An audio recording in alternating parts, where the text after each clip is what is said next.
നമസ്കാരം. പ്രേക്ഷകർക്കേറെ സുപരിചിതയാണ് നടൻ ബാലയുടെ മുൻ ഭാര്യയും ഡോക്ടറുമായ എലിസബത്ത് ഉദയൻ. സോഷ്യൽ മീഡിയയിൽ വളരെ സജീവമായ എലിസബത്ത് തന്റെ വിശേഷങ്ങളെല്ലാം പങ്കുവയ്ക്കാറുണ്ട്. ആദ്യകാലങ്ങളിൽ ട്രോൾ എത്തുന്ന നിലയിൽ മലയാളികൾക്ക് പരിചിതയായിരുന്നു എലിസബത്ത് ഉദയൻ. എന്നാൽ നടൻ ബാലയുടെ ഭാര്യ എന്ന ലേബലിലായിരുന്നു പിന്നെ അറിയപ്പെട്ടത്. ഡോക്ടറായ എലിസബത്ത് ബാലയുമായി പിരിഞ്ഞ ശേഷവും പ്രേക്ഷകർക്കേറെ പ്രിയങ്കരിയാണ്. അത്രയും സജീവമാണ് സോഷ്യൽ മീഡിയയിൽ. ഒരിടയ്ക്ക് വെച്ച് ബാലയ്ക്കൊപ്പമുള്ള ചിത്രങ്ങളോ വീഡിയോകളോ ഒന്നും പങ്കുവയ്ക്കാതെയായി. അതോടെയാണ് പ്രേക്ഷകർ ഇരുവരും തമ്മിൽ വേർപിരിഞ്ഞുവെന്ന് സംശയിച്ചു തുടങ്ങിയത് തന്നെ.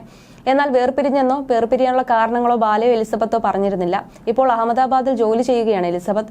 ബാലയുമായുള്ള ബന്ധം അവസാനിപ്പിച്ച ശേഷമാണ് എലിസബത്ത് ഡോക്ടർ ജോലി തുടരുന്നതിന്റെ ഭാഗമായി അഹമ്മദാബാദിലേക്ക് പോയത്.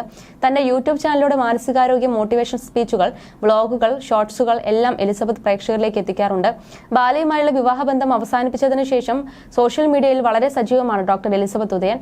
യൂട്യൂബിലും ഫേസ്ബുക്കിലുമൊക്കെ എലിസബത്ത് തന്റെ വിശേഷങ്ങൾ പങ്കുവയ്ക്കാറുണ്ട്. ഇപ്പോൾ എലിസബത്ത് പങ്കുവച്ച ഒരു ഫോട്ടോയാണ് ചർച്ചയാവുന്നത്. യെല്ലോ ബഡീസ് എന്ന ക്യാപ്ഷൻ നൽകിയാണ് എലിസബത്ത് ഫോട്ടോ പങ്കുവച്ചത്. ഇതോടെ കൂടെയുള്ളത് ആരാണെന്ന ചോദ്യം കമന്റുകളായി വന്നു തുടങ്ങി. എലിസബത്തിന്റെ വിവാഹം കഴിഞ്ഞോ എന്നാണ് എല്ലാവരും ചോദിക്കുന്നത്. കാര്യം പറ കൊച്ചെ, ഒരു ഫോട്ടോയും ഇട്ടിട്ട് ഒന്നും മിണ്ടാതെ ഇങ്ങനെ നിന്നാൽ എന്താ മനസ്സിലാക്കുക? കല്യാണം കഴിച്ചോ? ആണെങ്കിൽ ധൈര്യമായിട്ട് അങ്ങ് പറ. നിങ്ങൾ വിവാഹം കഴിച്ചോ? ഡോക്ടർ നയം വ്യക്തമാക്കണം. ടെൻഷൻ അടുപ്പിക്കല്ലേ. ആശംസകൾ എന്നിങ്ങനെ പോകുന്നു ഫോട്ടോയ്ക്ക് താഴെയുള്ള കമന്റുകൾ. എന്നാൽ എലിസബത്ത് ഒരു പ്രതികരണവും നടത്തിയിട്ടില്ല. അതേസമയം എലിസബത്തുമായി വേർപിരിഞ്ഞ ശേഷമാണ് ബാല വീണ്ടും വിവാഹം കഴിച്ചത്. മുറപ്പെണ്ണിനെയാണ് ബാല വിവാഹം ചെയ്തത്. എന്തുകൊണ്ടാണ് ബാലയും എലിസബത്തും വേർപിരിഞ്ഞതെന്ന് ഇരുവരും ഇതുവരെ പറഞ്ഞിട്ടില്ല. എലിസബത്തിനെ കുറിച്ച് ബാലയ്ക്ക് ഇപ്പോഴും വളരെ നല്ല അഭിപ്രായമാണ്. അമൃതയുമായുള്ള ബന്ധം വേർപിരിഞ്ഞ ശേഷമാണ് ബാല എലിസബത്തിനെ വിവാഹം ചെയ്തത്. ബാലയുടെ പ്രതിസന്ധി ഘട്ടത്തിൽ എലിസബത്ത് ബാലയ്ക്കൊപ്പം തന്നെ ഉണ്ടായിരുന്നു. കരൾമാറ്റ ശസ്ത്രക്രിയയ്ക്ക് ശേഷം ബാലയുടെ എല്ലാ കാര്യങ്ങളും നോക്കിയിരുന്നത് എലിസബത്ത് ആയിരുന്നു. അതുകൊണ്ട് തന്നെ ഇരുവരും വേർപിരിഞ്ഞ് കേട്ടപ്പോൾ ആരാധകർ വിശ്വസിക്കാൻ ബുദ്ധിമുട്ടി. ഒരുപാട് കാലം വേർപിരിഞ്ഞു നിന്ന ശേഷമാണ് തങ്ങൾ ബന്ധം പിരിഞ്ഞ കാര്യം ഇരുവരും അറിയിച്ചത്.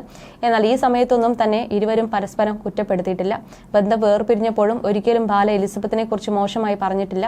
ബാലയുമായി ബന്ധം അവസാനിപ്പിച്ചതിനു ശേഷം എലിസബത്ത് വീണ്ടും പ്രൊഫഷണൽ ലൈഫിൽ ആക്റ്റീവായി. കേരളത്തിന് പുറത്താണ് എലിസബത്ത് വർക്ക് ചെയ്യുന്നത്. യാത്രകളാണ് ഇപ്പോൾ എലിസബത്തിന് ഇഷ്ടം. അതുപോലെ യൂട്യൂബിലും ഫേസ്ബുക്കിലും വിശേഷങ്ങൾ ആരാധകരുമായി പങ്കുവയ്ക്കാറുമുണ്ട്. പൊതുവെ കമന്റുകൾക്കൊന്നും എലിസബത്ത് പ്രതികരിക്കാറില്ലെങ്കിലും അടുത്തിടെ ഫേസ്ബുക്ക് പോസ്റ്റിന് വന്ന മോശം കമന്റിന് എലിസബത്ത് മറുപടി നൽകിയിരുന്നു.